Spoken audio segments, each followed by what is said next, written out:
Kala wingi sampun dipun terangaken melalui ayat Al-Qur'an, 2 ayat Al-Qur'an lan hadisipun Kanjeng Nabi. Sing pertama bahwa mencari ilmu memang betul fadilahnya sangat besar, pahalanya sangat besar, kedudukannya sangat tinggi. Tetapi ketika itu dilakukan dengan ikhlas, karena ayat kemarin wa ma umiru illa liya'budullaha mukhlishina lahuddin hunafa.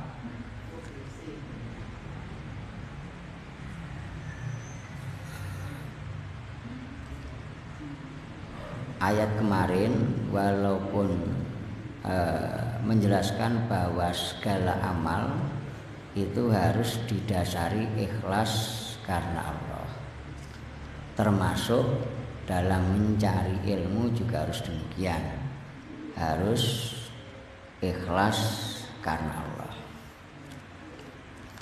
Karena itu maka ulama-ulama dahulu mewanti-wanti agar ketika mencari ilmu itu pertama diniati satu untuk liwajhillah, satu untuk mendapat pahala dari Allah. Kemudian wal amal bihi, niat untuk mengamalkan ilmu. Ini penting. Jadi mencari ilmu bukan hanya untuk sekedar tahu saja, tetapi kudu ada niat untuk diamalkan. Jadi saya mencari ilmu agar mendapat pahala Allah dan agar bisa mengamalkan ilmu itu, karena ilmu tujuannya adalah untuk diamalkan. Karena itu maka ulama kita dulu yang kenceng seperti Mbah Fadul Senori, termasuk diantara gurunya Mbah Yai Makhrus, walaupun lebih tua Mbah Yai Makhrus, karena Mbah Yai Makhrus usianya lebih tua, tapi pernah puasaan mondok di Mbah Fadul Senori. Beliau itu ulama yang istilahnya sangat kenceng sekali, seperti diceritakan oleh Mbah Yai Dimyati Kaliwungu. Ketika itu beliau bersama temannya mondok ke Senori, ke Mbah Fadl. Kemudian sowan mau minta ngaji kitab Ihya. Yang pertama matur temannya Mbah Dim matur pada Mbah Fadl mau ngaji kitab Ihya. Oleh Mbah Fadl ditanya, siap ngamalni apa ora? Nah, temannya itu kemudian tidak berani jawab. Karena tidak berani menjawab, ya gak usah ngaji. Karena memang niat yang harus ditata ketika mencari ilmu harus niat nanti untuk diamalkan. Karena melihat seperti itu, Mbah Dim yang di belakangnya kemudian maju ditanya, mau apa? Mau nyuwun ngaji, ya. Ngaji apa? Kitab Ihya. Siap ngamalkan. Karena tadi tahu temannya kalau tidak jawab, tidak diberi, tidak mau ngaji, maka Mbah Dim menjawab insya Allah, sehingga kemudian dibacakan kitab Ihya. Karena perhitungan Mbah Dim yang penting sudah ada niat untuk mengamalkan. Soal nanti bisa atau tidak, ya itu urusan guri. Yang penting di awal kudu ada niat akan mengamalkan. Sehingga akhirnya temannya tadi besoknya sowan lagi. Kemudian minta dibacakan kitab. Mau ngaji Ihya sudah tidak berani. Minta kitab apa? Bukhari, siap mengamalkan. insya Allah yai. Kemudian ya dibacakan. Karena memang niat untuk mempelajari ilmu ya harus ada niat untuk mengamalkan. Makanya kalau kiai yang kenceng ya harus seperti itu. Jadi diakati dulu, siap ngamani apa enggak. Kalau enggak ya enggak dibacakan. Kalau siap ya nanti dibacakan. Entah nanti akhirnya bisa mengamalkan atau tidak. Paling enggak sudah ada niat untuk mengamalkan. Karena menurut ulama salaf di antara niat mencari ilmu, satu wajhullah untuk mendapat ridha Allah, kemudian yang kedua untuk mengamalkan ilmu, kemudian yang ketiga untuk ihya syariat, menghidupkan syariat Islam, yang keempat izalatil jahal, untuk menghilangkan kebodohan. Makanya orang mencari ilmu itu tidak ada batasnya. Karena orang itu semakin alim, semakin merasa banyak yang tidak diketahui. Wong kule pinter tenanan malah rumangsa bodoh. Karena itu maka karena niat mencari ilmu diantaranya adalah menghilangkan kebodohan, sehingga gak entek. Kemudian niatnya lagi untuk bisa amar ma'ruf nahi mungkar, baik kepada dirinya maupun kepada orang lain. Ini toto. Wa ma umiru illa liya'budullaha mukhlishina laudin, harus ditata dengan baik. Tetapi beberapa ulama mengatakan bahwa dalam melakukan amal memang harus ada syarat ikhlas. Tapi ikhlas itu angel, Karena itu maka ketika melakukan amal tidak bisa 100% ikhlas, maka tidak boleh meninggalkan amal. Yang penting pokoknya ngamal dhisik. Soal ikhlas gak ditoto nyangguri. Termasuk dalam mencari ilmu, umpama gak iso ikhlas, jangan kemudian ora golek ilmu, ya tetap butuh golek ilmu, kemudian niate ditoto. Makanya sebagian ulama ada mengatakan, Imam Ghazali mengatakan thalabul ilma li ghairillah wa abal ilmu ayyakuna ila lillah. Kita dulu awal-awalnya mencari ilmu juga bukan karena lillah, tetapi kemudian ilmu itu yang menuntun kita untuk melakukan lillah.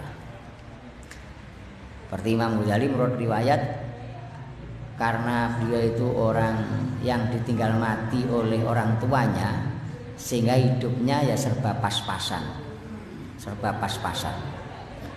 Nah, dulu zaman beliau ada madrasah yang di situ punya penghasilan yang banyak, karena banyak orang-orang kaya yang mewakafkan hartanya untuk madrasah itu dan orang-orang yang mempelajari ilmu di tempat itu.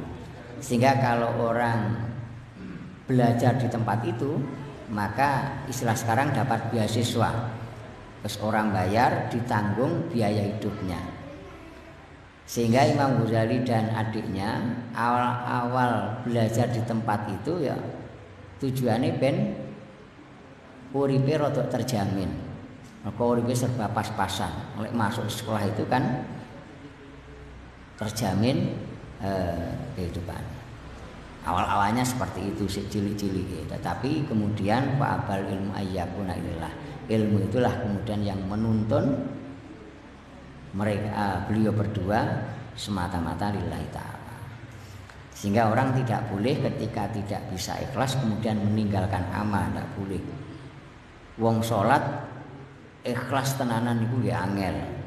Tapi ketika gak iso ikhlas ya tidak boleh kemudian terus gak salat. Itu malah keliru. Karena itu maka Habib Sayyid atau Habib Ahmad bin Hasan Al-Athos yang punya kitab Tadhkirun Nas, itu beliau mengatakan man tolabal ikhlas ma tayassara lahul amal. Orang yang melakukan amal dengan mementingkan ikhlas, maka dia tidak akan bisa melakukan amal. Iso-iso malah ora gak kelakon. Orang sedekah lek memaksakan dirinya untuk ikhlas, akhirnya malah gak sedekah. Wis pokoke teko sedekah, ikhlas gak ikhlas pokoke teko sedekah. Nah, kemudian nanti ditata niatnya. Makanya beliau mengatakan kemudian fal yabtadi bil amal awalan summal yutolib nafsahu bil ikhlas. Karena itu maka menurut beliau wis pokoknya ngelakoni dhisik. Pokoknya menjalankan amal dulu, kemudian baru atine dipaksa-paksa supaya iso ikhlas. Oleh gak iso wis pokoknya teko nglakoni. Bar nglakoni terus ndonga Rabbana taqabbal minna innaka antas samiul alim. Sebab benar bahwa amal yang diterima adalah amal yang ikhlas, tetapi tidak menutup orang yang tidak ikhlas pun bisa diterima oleh Allah menghendaki. Karena itu pokoknya jangan nglakoni. Ikhlasnya dipelajari dengan berjalan. Tiap beramal donga Rabbana taqabbal minna innaka antas samiul alim. Senajan gak ikhlas ya muga-muga diterima karo Gusti Allah. Ya, beliau juga mengatakan la yatlubul insanul kamal la min nafsi wala min ghairi. Orang itu jangan menuntut terlalu ideal dalam beramal, baik pada dirinya ataupun kepada orang lain. Fa'inau idza talabau min nafsihi ma'amila. Sebab kalau orang itu menuntut ideal terhadap dirinya dalam beramal, akhirnya malah gak iso nglakoni. Lek wong sedekah kok terlalu memaksakan kudu ikhlas, akhirnya malah ra sedekah.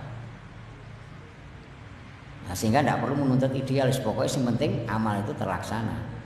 Nah, kemudian belajar ikhlas, kemudian belajar sedikit-sedikit memaksa dirinya supaya bisa ikhlas. Nah, wa in talabahu min ghairihi lam yakun ahadun atau maka tidak akan ada orang yang bernilai di matanya.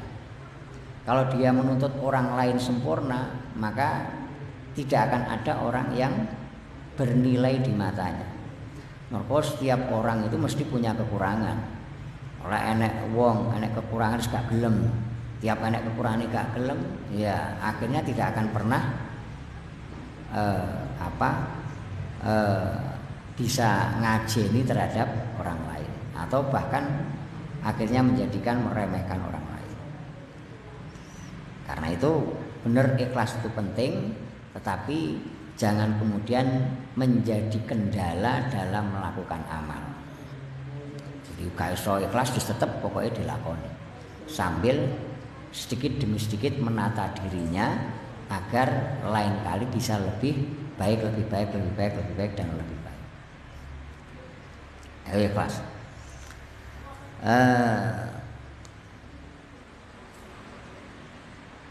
Karena itu ulama mengatakan bahwa karena amal itu syaratnya ikhlas, maka ketika dicampuri dengan riya, ujub, maka ulama sepakat amal itu menjadi hilang pahalanya. Ngamal sedekah kok tujuannya pamer, itu ngilangi ganjaran. Tujuannya ujub, enek kecampuran ujub, itu berarti hilang ganjaran. Tetapi kalau yang mencampuri bukan seperti itu, maka bukan karena penyakit hati, maka ada kalanya yang haram, ada kalanya yang tetap sah. Yang haram seperti orang menyembelih binatang tujuannya untuk berhala, tujuannya untuk Allah dan untuk berhala. Orang menyembelih binatang tujuannya untuk Allah dan untuk jin, wah itu haram. Tapi lek tujuannya nyembelih, tujuannya takarrub kepada Allah supaya bisa dihindarkan dari kejelekan jin, nah maka tidak apa-apa. Jadi bijak nih. Nah, kalau tujuan-tujuan yang mubah maka tidak mempengaruhi keabsahan amal. Umpamane adus Jumat tujuannya ngelakoni ibadah dan tujuan ben awake seger. Kalau seperti ini maka tidak mempengaruhi keabsahan ibadah. Ibadahnya tetap sah. Orang puasa tujuannya ngelakoni perintah Gusti Allah, anjuran Gusti Allah karo tujuan diet awake ben gak lemu nemen. Oh ngene iki posone tetap sah. Orang haji tujuannya menjalankan ritual haji sekaligus punya tujuan dagang. Seperti ini hajinya ya tetap sah karena ini tujuan-tujuan yang mubah. Nah, cuman apakah nanti ibadah itu ada pahalanya atau tidak? Nah, itu ulama beda pendapat. Tapi ulama sepakat ngarani sah. Wong adus tujuannya karo ben awake seger sepakat sah. Wong haji tujuannya karo dagang ulama sepakat sah. Orang puasa tujuannya karo diet ulama sepakat sah. Cuman ulama berbeda. Apakah hajinya dapat pahala? Apa itu aduse ku enek ganjarane, puasane enek ganjarane, ataukah tidak? Ulama beda pendapat. Yang pertama mengatakan tidak sah. Ini pendapat sing keren. Seperti Imam Ibni Abdissalam itu mengatakan ibadahnya tidak sah karena ibadah-ibadah itu semestinya karena Allah. Nah, sehingga kalau diikutkan dengan tujuan lain maka itu namanya bukan menjadi ibadah lagi. Bab dasarnya innallaha la yaghfiru ayyushraka bihi. Gusti Allah itu kalau ditasrek, disekutukan termasuk dalam ibadah yang karena Allah dengan hal yang lain maka tidak akan memaafkan. Di antara tidak memaafkan itu berarti orang enek ganjaran. Itu pendapat sing kenceng. Karena memang Imam Ibnu Salam dikenal sebagai ulama sing kenceng. Termasuk dalam musibah juga demikian. Imam Ibnu Salam itu kenceng sekali. Wong kok kena musibah terus gak sabar, maka dia tidak mendapat pahala sama sekali. Kenceng. Tapi kalau Imam Abil Hasan As-Sadili mengatakan orang kena musibah tidak sabar ya tetap dapat pahala. Pahalanya musibah karena musibah itu membawa pahala. Kalau tidak pahala ya berarti menghapus dosa. Nah, kalau dia bisa sabar ya maka ada pahala sabar. Wah, ini pahala yang paling besar. Karena innama yuwaffas sabiruna bighairi hisab. Jadi lek diwehi musibah gak sabar ya paling gak engko dosane di ngapura utawa oleh ganjaran, tapi gak oleh ganjarane sabar. Oleh nganti sabar nah iku ganjarane sing luar biasa, sing innama yuwaffas sabiruna bighairi hisab.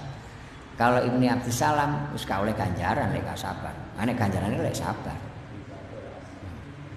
Ini kencang. Termasuk dalam ibadah juga demikian. Nabi Sallam kencang. Kok poso tujuannya karo diet ya berarti gak oleh ganjaran. Poso ini sah, gugur kewajibannya, tapi orang ganjaran. Kalau menurut Imam Ghazali dilihat mana yang lebih dominan. Kalau niat melakoni ibadah lebih dominan, maka dia mendapat pahala sesuai dengan persentase. Umpamane tujuan posone ikut 75%. Tujuan diete 100%. Oh, berarti oleh ganjaran poso. Ning ganjarane gak iso sempurna. Lek tujuan diete iku 20%, 75%, tujuan posone mek 20%, iku malah kene ganjarane. Jadi dilihat mana yang kuat. Nek 50-50 podo-podo, tujuan poso 50%, tujuan diet 50%, kata Imam Ghazali, ya gak oleh ganjaran, pekpuk mergo. Antarane api karo elek iku pekpuk, sehingga kene ganjaran. Tapi lek dhuwur kostul ibadahe tetap oleh ganjaran. Ini rakati anak. Napa? Poso kali ini rakati anak. Boleh nerakati kan barang sae. Ini kan sing barang mubah. Jadi sing ditasrek kalian barang sing mubah. Barang mubah. Lah niku kan barang sae. Nah, di anak kan barang apik mboten ana apa.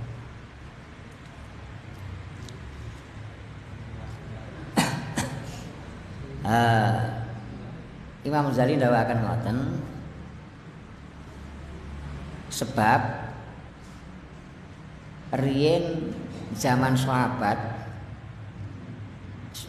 wong Arab niku sing kathah penggaweane niku dagang. Sehingga ketika pas musim haji sebagian sahabat pas wukuf di Mina niku yo mergo ketemu akhirnya padha dagang. Nawakne dagangan iku gelem gak dagangan. Setelah itu sahabat merasa ndak nyaman. Ndak nyaman iku mau kok sambil dagang barang iku nyapo. Engko gek ganjarane mali ilang. Kemudian turun ayat laisa alaikum junahun antabtahu min fadillah. Kowe ora dosa ketika dalam ritual ibadah iku haji iku disambi karo dagang. Nah, sehingga Ghazali mengatakan tetap oleh ganjaran. Nah, walaupun sahabat waktu itu ada tujuan dagang, ning tujuan ibadah lebih kuat. Sehingga Ghazali mengatakan ketika tujuan ibadah lebih kuat daripada tujuan duniawi, maka tetap dapat pahala. Nah, sing paling enteng niku pendapatipun Imam Ibnu Hajar. Kalau Ibnu Hajar pokok masih ada niat ibadah ya tetap dapat pahala meskipun niat ibadahnya saidik.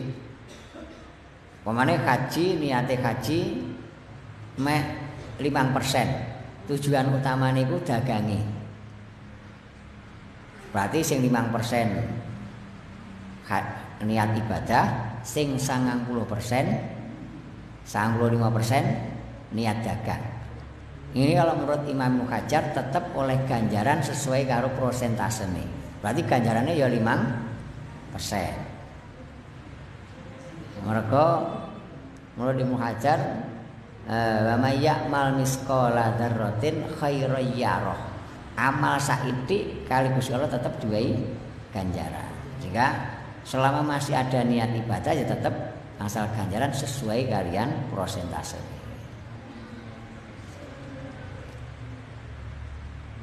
Ayo wa ma umiru illa liya'budullaha mukhlishina lauddin. Kemudian sing hadise kala wingi menunjukkan pentingnya niat, bahwa niat sing apik niku sangat berpengaruh terhadap amal sing dilampahi. Harian diceritakan nalikane sinten niku Nabi Adam dipun donaken teng donya kali Gusti Allah kali Siti Hawa. Wekdal niku menurut riwayat disertai dengan beberapa daun saking swarga yang digunakan sebagai penutup aurat. Nah, setelah beberapa hari, beberapa bulan atau tahun, kemudian enten hayawan mergo ngerti Nabi Adam niku seorang nabi sing asale saka swarga, terus karena sebuah dianggap melakukan kesalahan karo Gusti Allah sehingga didukne teng donya. Lah enten hayawan dzobyah niku kidang. Niku pengen hormat teng Nabi Adam. Mergo niku seorang nabi sehingga engko dereng enten menungso liya. Jadi kidang niku ndugeni mengunjungi Nabi Adam sebagai hormat bahwa beliau adalah seorang nabi. Akhirnya kalian Nabi Adam diwehi godhong niku, godhong sing ka swarga.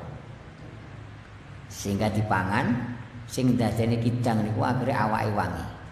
Mula ngantos sakniki niku perune kidang niku kan wangi. Misik niku kan saking perune kidang. Jenis kidang enten sing perune niku wangi, dzobyah. Nah, hingga dadi minyak misik sing wangine mboten karo-karuan.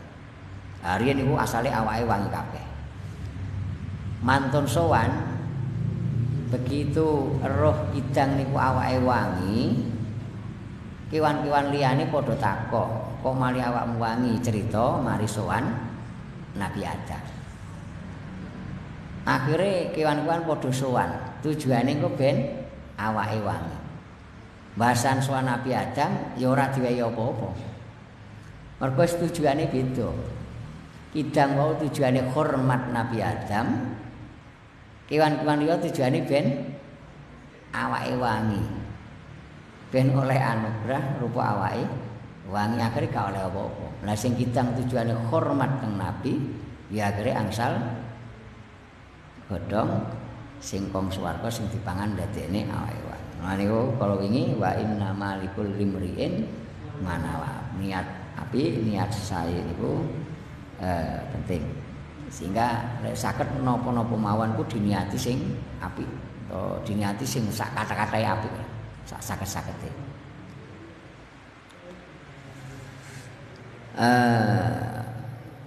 Terus kalau wingi dipun gambaraken Kanjeng Nabi sebagai penjabaran wa inna malikul limriin manawa. Kanjeng Nabi ndawuhaken tiyang sing hijrahe niku nuruti perintah Gusti Allah, utusan Gusti Allah nggih oleh ganjarane Allah, oleh syafaate Kanjeng Nabi.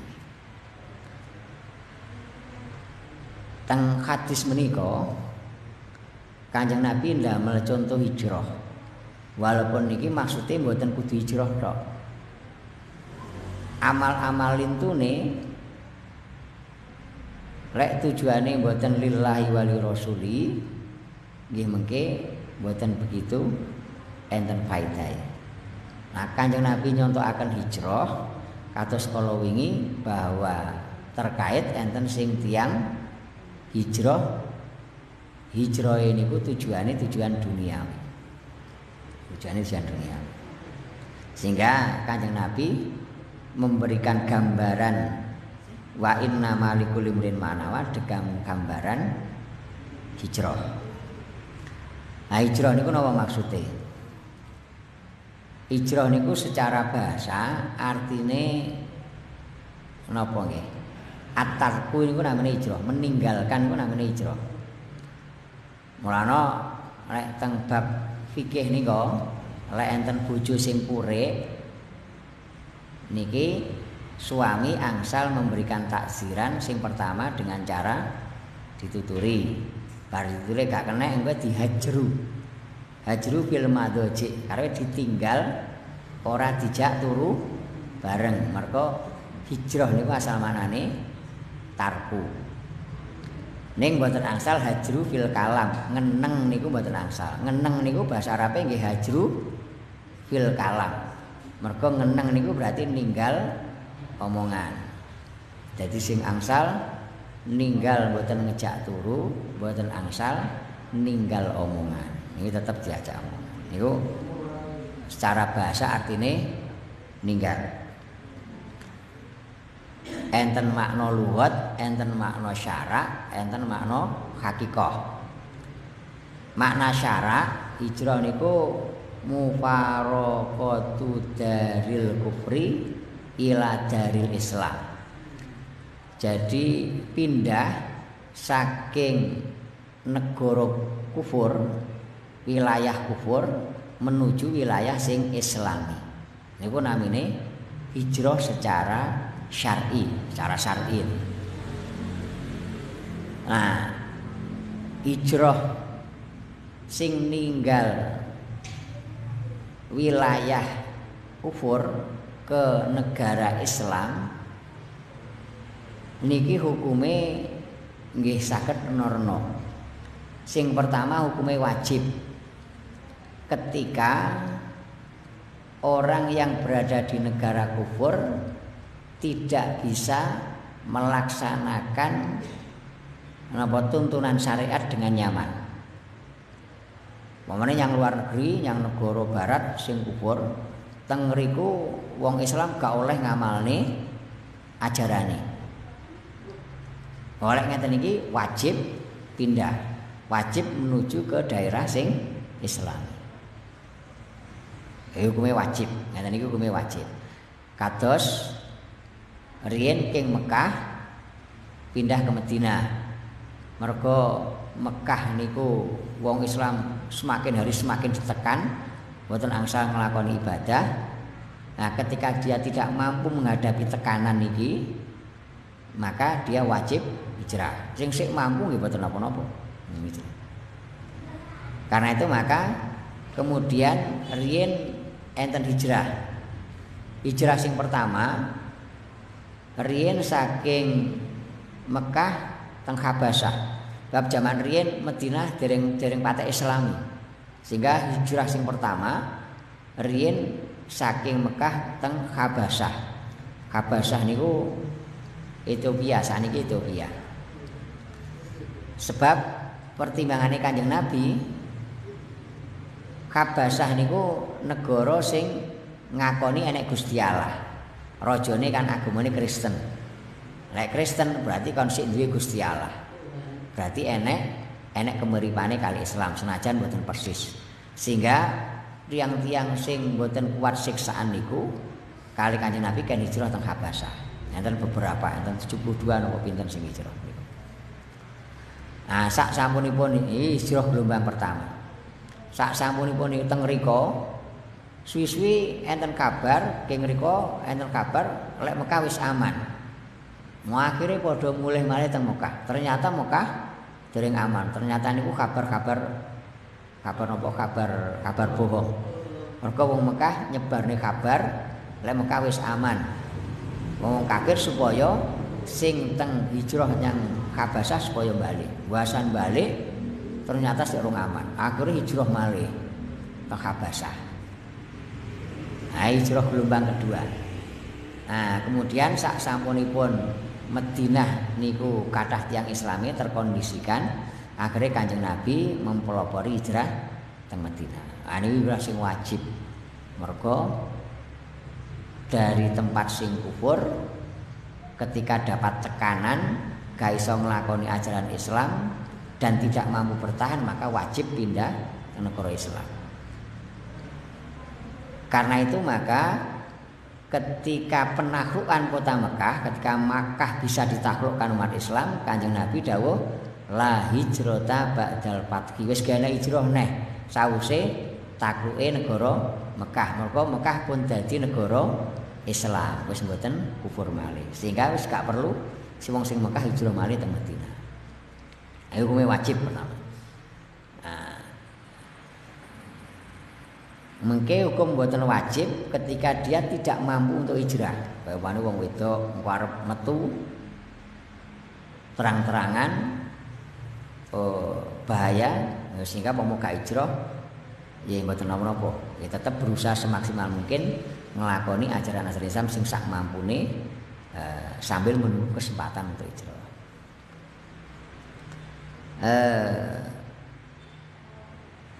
Sebagian dawakan enten ingkang dawaken sae mboten hijrah dari pelajar hijrah ketika dia di negara kafir tetapi dia mendapat kebebasan untuk melakukan ibadah. Akan ini mubah, mboten hijrah mboten apa. Atau kalau mendapat kebebasan menjalankan ibadah, bahkan dia bisa membentuk komunitas Islam teng negara kafir, maka sing sae malah mboten hijrah. bab hijrah Islam malah sulit berkembang. Nah, sehingga kalau dia bisa menjalankan dan bisa membentuk komunitas Islam tanpa ada gangguan, sehingga malah mboten hijrah tetap berada di negara kafir. Kalau setengah Amerika, ini kan negara kafir. Tapi teng mriko nglakoni ajaran Islam mboten dilarang. Nah, ngoten ya ora kudu hijrah, ora wajib. Bahkan kalau teng mriko saged membentuk komunitas Islam, sing sae nggih tetep teng mriko. Kersane Islam saged tersebar negara. Nah, ku hijrah secara syar'an. Enten hijrah secara hakikatan. Maksudnya hakikatan niku hijrah menurut ahlul hakikah. Menurut ulama-ulama sufi. Hijrah niki maknane napa niku ya? Man hajara ilama amanu ya anhu. Niku namanya hijrah. Atau tarkuma nuhyan. Niki hijrah secara hakikat, meninggalkan apa-apa yang dilarang kalian syariat. Niku namanya hijrah. Asale maksiat ditinggal. Niku namanya hijrah. Hijrah secara hakikah. Ono saniki kan enten istilah hijrah. Sing asale gak jilbaban malih jilbaban. Niku diarani hijrah. Niku hijrah hakikatan. Mergo nutup aurat niku buka aurat haram, dia meninggalkan keharaman niku malih nutup aurat, niku berarti meninggalkan apa yang dilarang, namanya hijrah. Tapi nggih mboten niku tok. Hijrah mboten kok berarti asale gak jilbaban malah jilbaban, ngoten niku tok mboten. Pokoke pindah dari perkara sing maksiat menuju ke mboten maksiat, namine hijrah.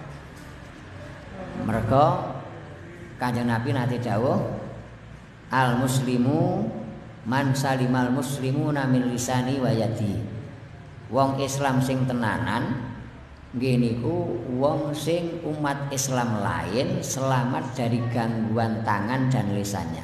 Itu berarti wong Islam sing tenanan, sing sempurna tenanan. Artinya wong Islam liya tidak mendapat gangguan, tidak tersakiti baik oleh lisan maupun tangannya. Terus Kanjeng Nabi dawuh, wal muhajir man hajaro amma nuhya anhu. Wong sing hijrah tenanan iku wong sing meninggalkan apa sing dilarang bagi orang itu. Nah, sehingga ini diarani hijrah sing hakikatan, tarkuma nuhya anhu atau tarkuma nahallahu anhu. Nah, ini hijrah ya disinggung kalau ini menika. Oh niku sing kalau wingi. Nah niki at-tarhibu ta'iku meden-medeni. Mingkat mil ilmi saking mumetaken ilmu. Wa min ayak lama lan saking yen to ngaweruhi sapa wong, duweni ilmu sapa wong ning walayak malalan yen to ora ngamal sapa wong. Alpun isa. Wallahu alam. Assalamualaikum warahmatullahi wabarakatuh.